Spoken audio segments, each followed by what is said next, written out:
Yeah, and so at that point, because I got baptized when I was in seventh grade, and then I was in ninth grade, it was 2 years. I was just living a beautiful life, and I wasn't telling anyone. Go to the meetings, but beat myself up when I was at the meetings because it's like it so happened there's a talk about association, and I go home like I do this thing Jehovah's Witness, I can't. So like I would be doing like a back and like I act like I go to school and act like and all throughout my 10th grade. My sure he felt that I was one of Jehovah's Witnesses. So it was a weird situation. So in New York is Parsons, the arts. It was really great. It was on Saturdays. And Saturdays, is your field service days. I was like, I could because I have something to do on Saturdays. I didn't think that I was saying that I said I could do it. He's like, why are you turning down all these opportunities? Like, you don't want to have a third. I had explained to him, I'm one of Jehovah's Witnesses. And there was a whole after conversation. Embarrassing. I had to find my Bible. And I was just explaining to him like the world is teen and I was living a double life, so I wasn't really studying like the personal studies, so I didn't know how to respond. I was just telling him like generic witness answers. After that, it's like, okay, now I have to be on my best behavior because he knows I'm a witness, so I can like this anymore. So especially around him. So, like, I would be really good in his class, but then when I was around myself, I was myself, and in his class, I'd be like, let me be witness. He would kind of, like, pick on me a little bit. I'm in class, not much. Just things like, oh, sorry, like, yeah, you're holy, like, I don't want to, or, like, things like that. And I'm like, God, like, nobody knows I'm a witness. I don't want anybody else to tell, like, you're the only one who knows. Would you say that this kind of fairly mild, kind of light-hearted criticism, really, or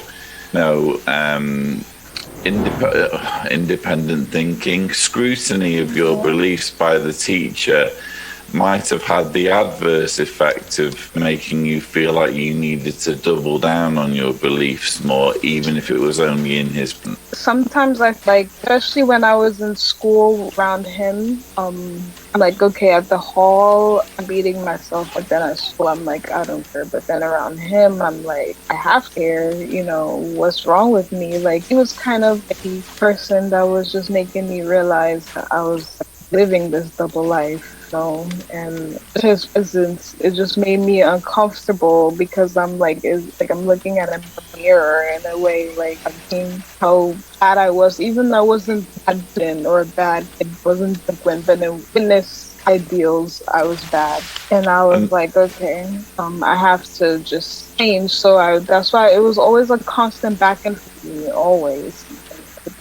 Essentially like I essentially came to in senior year, but yeah, the high school just was like emotionally and just a lot.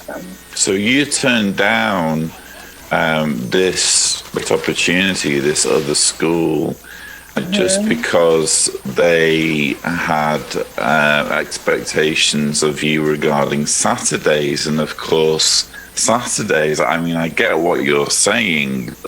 And when it comes to what's required of you as a witness, it's attending the meetings and doing some preaching. It doesn't have to be on a Saturday. It's just that's when most witnesses do preaching because it's the weekend. So you're telling me that you turned down a school just because they had the lessons on a Saturday? Yeah, so I went to school Monday through Friday, and then Saturdays were preaching, and then Sundays after the meetings were early. It was preaching as well, weekends, and that's what I did. I school for college trip and things like that. At first I would not go, and eventually I just started going on the trips to out of this building today.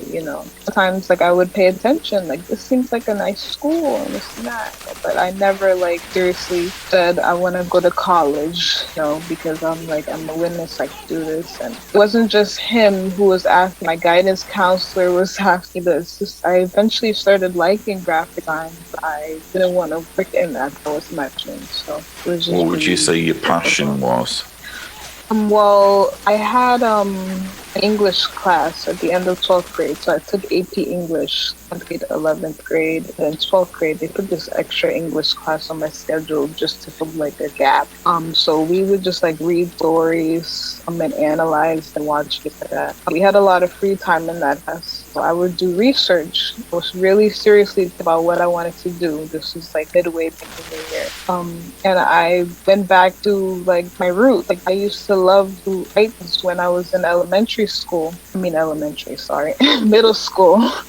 Around seventh grade, I started like reading a lot and writing a lot. In elementary, I had like catalog called the tasks, and you basically buy books that you want, like you put the books you like, and would give the catalog to my mom. She'd like the money order to it, and then I'd get like a whole stack of books like a month later. It was really, I recognized that I liked writing and seriously did. That's what I wanted to pursue, but I wasn't sure in what avenue. Like if I wanted to write books or I wanted to write plays, like that, I was like what I want to do.